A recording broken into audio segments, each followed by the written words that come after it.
പ്രിയപ്പെട്ടവരെ, switch on ക്രിയേഷൻസിലേക്ക് എല്ലാവർക്കും സ്വാഗതം. ചാനൽ സബ്സ്ക്രൈബ് ചെയ്യുക, ലൈക്ക് ചെയ്യുക, കമന്റ് ചെയ്യുക. ഇന്നത്തെ വീഡിയോ എൻ്റെ സുഹൃത്ത് അബ്ദുള്ളക്കുട്ടി അയച്ചു തന്ന വാട്സപ്പ് സന്ദേശമാണ്. നമുക്ക് വീഡിയോയിലേക്ക് പോകാം.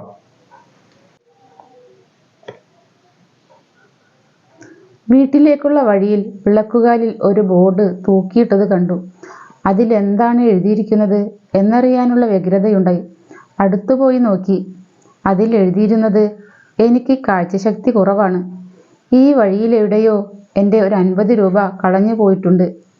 നിങ്ങൾക്ക് ആർക്കെങ്കിലും കിട്ടുകയാണെങ്കിൽ ഈ വിലാസത്തിലുള്ള എനിക്ക് എത്തിച്ചു തരുവാൻ സന്മനസ്സുണ്ടാകട്ടെ എന്ന് പ്രാർത്ഥിക്കുന്നു. കൗതുകം തോന്നിയ എനിക്ക് ആ വ്യക്തിയെ ഒന്ന് കാണണമെന്ന് തോന്നി. ബോർഡിൽ കണ്ട വിലാസം ലക്ഷ്യമാക്കി നടന്നു. നിലം പൊത്താറായ ഒരു പുൽക്കുടിലിൻ്റെ മുമ്പിൽ അവശയായി ഒരു വൃദ്ധ ഇരിക്കുന്നത് കണ്ടു. എൻ്റെ കാലൊച്ച കേട്ടായിരിക്കാം പതുക്കെ തലയുയർത്തി. ആരാ എന്ന് ചോദിച്ചു. അമ്മുമ്മേ, ഞാനാണ്. ഈ വഴി നടന്നു പോയപ്പോൾ ഒരു 50 രൂപ കളഞ്ഞു കിട്ടി. അപ്പോഴാണ് അമ്മുമ്മ ആ വിളക്കുകാലിൽ തൂക്കിയ ബോർഡ് കണ്ടത്. തീർച്ചയായും അത് അമ്മുമ്മയുടെ കളഞ്ഞുപോയ ആ 50 രൂപയാണ്.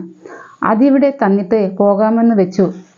ഞാനത് പറഞ്ഞപ്പോൾ അവരുടെ കണ്ണുകൾ ഈറനാകുന്നത് ഞാൻ കണ്ടു.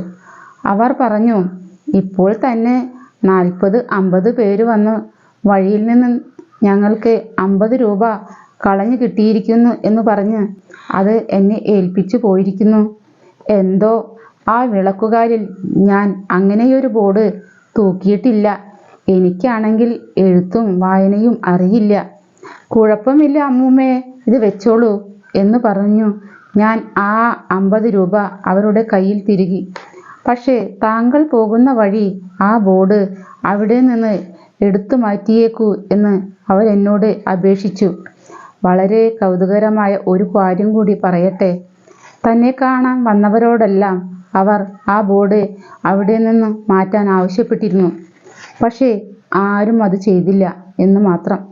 തിരിച്ചു വരുമ്പോൾ ഞാൻ ആലോചിച്ചു, ആ വിളക്കുകാലിൽ ആരായിരിക്കും അങ്ങനെയൊരു ബോർഡ് തൂക്കിയത്?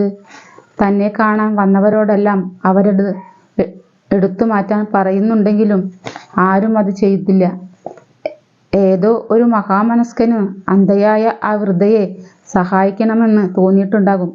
അതിന് അദ്ദേഹം കണ്ടെത്തിയ ഉപായമായിരിക്കും ആ ബോർഡ്. ഒരാളെ സഹായിക്കാൻ മനസ്സുണ്ടെങ്കിൽ എന്തുമാത്രം വഴികളാണ് നമ്മുടെ മുമ്പിൽ തെളിഞ്ഞു വരുന്നത്. പിന്നിൽ നിന്നു ആരോ വിളിക്കുന്നു, ചേട്ടാ, ഈ വിലാസം. എനിക്ക് ഈ വ്യക്തിയെ കാണണമായിരുന്നു. അവരുടെ നഷ്ടപ്പെട്ട 50 രൂപ എനിക്ക് വഴിയിൽ നിന്ന് കിട്ടി. അതവരെ ഏൽപ്പിക്കാനാ ഞാൻ ആ കുടിലിനു നേരെ വിരൽ ചൂണ്ടി. അദ്ദേഹം ആ കുടിൽ ലക്ഷ്യമാക്കി പോകുന്നത് നോക്കിയിരിക്കെ എൻ്റെ കണ്ണുകൾ ഈറനായി. മനുഷ്യത്വത്തിൻ്റെ ഉറവകൾ ഒരു കാലത്തും വറ്റുകയില്ല. അത് എവിടെയെങ്കിലും നിർഗളം ഒഴുകിക്കൊണ്ടേയിരിക്കും.